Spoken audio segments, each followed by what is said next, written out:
Good morning, everyone, and welcome to the PivotBoss pre-market video for Tuesday, August 14th, 2018. I'm Frank Ochoa, aka PivotBoss. Here's a look at the daily time frame of the ES.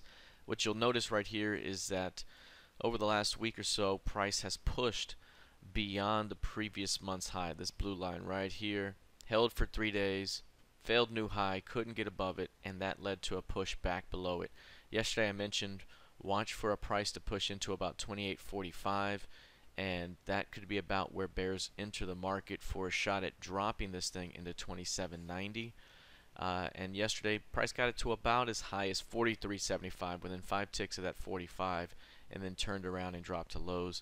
Today we're seeing a little bit of a pullback into the tail of yesterday's session near those 40s. Anything above 40 right here could be a near-term selling opportunity for a shot at dropping this into 27.90.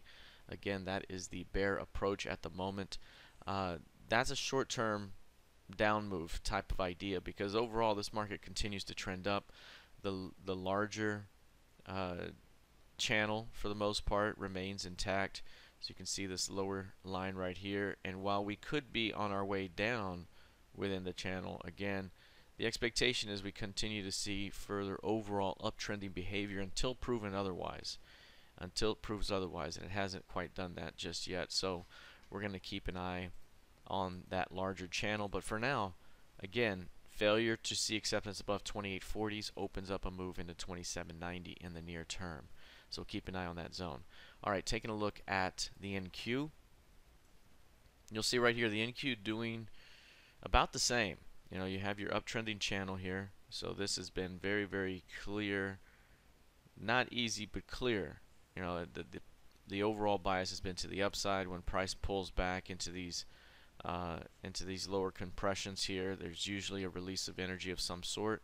We're seeing that again, but this time we're not really seeing much juice beyond 7,500, and that's a key level to watch here. 7,500 at the moment. We're seeing a failed new high the previous session, and now price kind of trading in the upper distribution of yesterday's range again. This could go both ways. It's not easy at the moment, but we have that lower line where, again, if prices cannot reestablish above 74.50, that's the level we've been watching the last few days, 74.50, then we could be looking at a move back towards 7,200 and the current month's low. So that could be ahead. Just keeping an eye on 74.50, I think, will give us a lot more information here. And price currently trading just above and below that level, just around there. So keep an eye on that zone. Now, if you have crude oil on your radar, the previous session was a huge rejection day. The range was over 2 handles, and it did it to the downside. I think it was 225 down, 2 up. That was huge. It's only been averaging $1.76 per day over the last 10 days, and that includes yesterday's session. So it was a big move. Now, what made it more significant is that 66.30 level is such a critical area of support. It broke below it, got to 65.71, and then rallied way back up, closing around 67.50. That's huge. That would suggest, at the very least, that we come over here to the other side of this range. Again, that would be about 70. Right now we're at 68.12. Overall, price is likely to continue trending up unless we get a failure to hold a daily close below that 66.30. Overall, I think right now there's a path higher for this, especially with the recent rejection. That's a stronger type of rejection, and again, at the very least 70, and at the most 75, 76 over time. But this type of move here could be a 3 to 5, maybe a 5 to 7 day move, and then getting out here to 75, 76 may take 2 to 3 weeks if that were to happen. All right, let's take a look real quick at gold. Gold hit the lowest levels that it's seen in a long time. It broke down through the bottom of the congestion here and finally got the 1200 level that we've been talking about, the 1204, which is the bottom of the key level, and got below 1200 for the first time in many months, over a year. Today, the last couple days, has traded below 1200 and has popped back above. This is a recent time where we traded down as low as 1204. Over here we traded down into 1214s. we got below 1200 over here, 1194s, and that was March of 2017. So again, that's a full year plus ago. This is exactly what we needed in order to kind of finally find that low.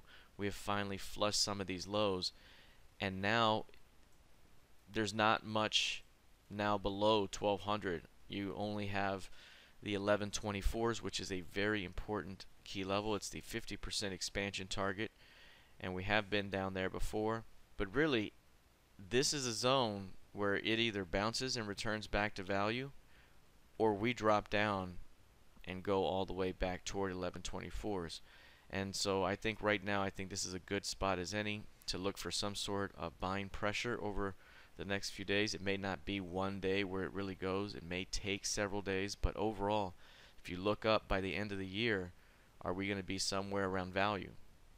We got about 3-4 months left until we start really getting to the end of the year where the volatility cuts off mid-December. That could be a pretty powerful bounce into that zone by the end of the year. So keep an eye on 1200. That's a very strong spot. If prices break below and cannot reestablish back above it, there's nowhere left to go but 1124. So that's some longer term outlook here for gold. Likewise, let's take a look at Bitcoin. Bitcoin's also in that long-term area of support. I've mentioned before that price has only gotten below 6,000 3 times since the futures came online last December, and each of those days it closed back above 6K and rallied. So these 3 days where it got below 6K were here, here, and I think it was right there. Those were the only 2 times or 3 times here where it got below it, and each time it got a bounce. This one was close but didn't get quite there.